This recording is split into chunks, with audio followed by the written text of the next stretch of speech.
Hey y'all, so today I want to cover the topic of Ghede. And y'all know me, I like to be a little different. I don't like to talk about things that y'all have frequently heard before. So generally, Ghede covers death or the process of death. Ghede is not your ancestors. This ain't your granny or your granddad. These are Loi.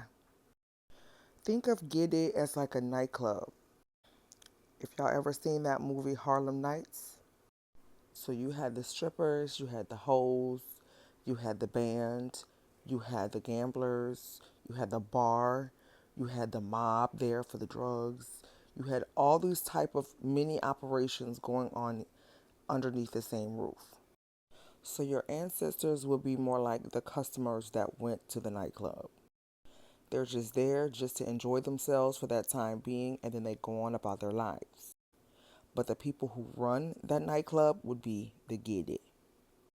Ghede is in control over all the operations. Ghede and your ancestors are not handled the same way. Although we honor our ancestors around the same time that we honor Ghede, they are handled very differently. Now that that's out the way, Ghede represents death, but they also represent life. They acknowledge that the two run parallel.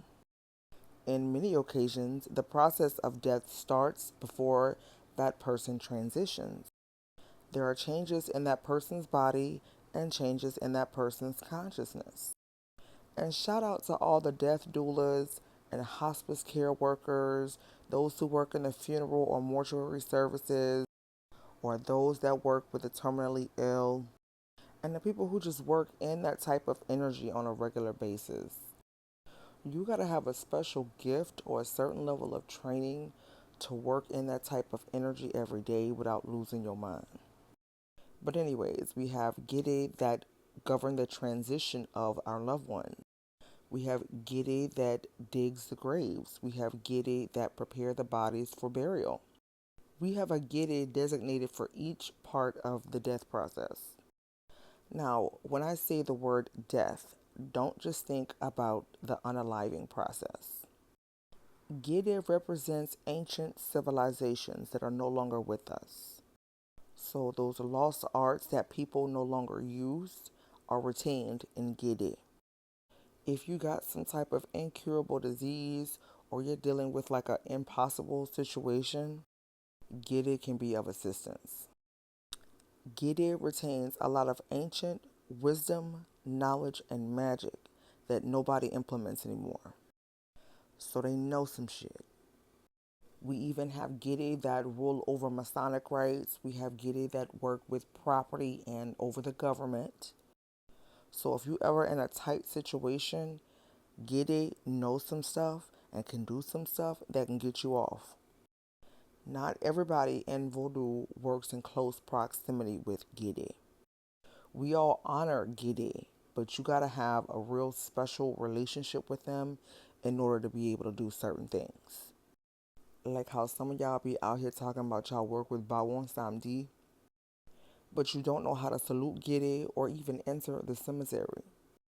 I don't know who that is some of y'all be talking to. Ghede is kinda sorta like a secret society.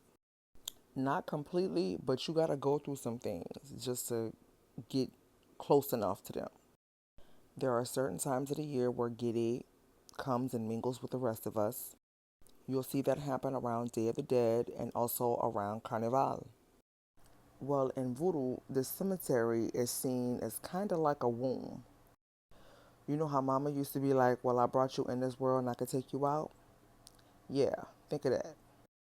Ghede is often referred to in connection with fertility and also with a lot of gyrating and also with a lot of innuendo.